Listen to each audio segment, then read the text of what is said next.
নমস্কাৰ।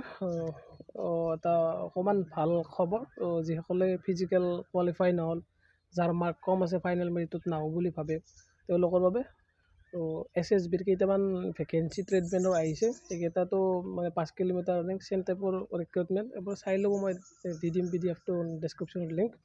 তো এইটো এপ্লাই কৰিব পাৰে। SSB ট্ৰেডমেণ্ট হয়, যিটো ময়ো নিজে কৰিম। আগতে কৰা নাছিলোঁ এনেকুৱা ট্ৰেডমেণ্টৰ পষ্টত, এইবাৰ ভাবিছোঁ কৰিম। লগতে আমাৰ অসম পুলিচ নিউ ভেকেঞ্চি আহি আছে, যিহেতু আমাৰ CM ছাৰে নিজে কৈছে, মই দেখা পালোঁ ভিডিঅ' এটা। তো ভাল কথা, প্ৰেক্টিচ মানে আৰু কৰিব লাগিব। এইবাৰ হয়তো মই অসম পুলিচৰ ভালকৈ মাৰিম, আগতে মাৰি পোৱা নাই তেনেকৈ, আৰু সিমান ইণ্টাৰেষ্টো নাছিল অসম পুলিচত। সৰুৰ পৰাই যিহেতু লক্ষ্য ফৌজি হোৱাৰ, এতিয়া ফৌজি হোৱাটো বাধাই হৈছে। চব ওকে থাকিলেও কিবা নহয়, কিবা থাকিলে কিবা নহয়, আৰু সেইবিলাক পিছৰ কথা। এতিয়া এই দুটা ভেকেঞ্চি মানে ইম্পৰ্টেণ্ট হয়। SSB ট্ৰেডমেন, এইটো এটা যিহেতু ফৌজি টাইপৰে হয়, ফৌজি হয়। আৰু আমাৰ অসম পুলিচ এইটো আহি আছে এমাহ 2 মাহৰ ভিতৰত।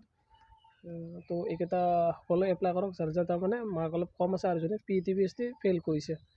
ধন্যবাদ।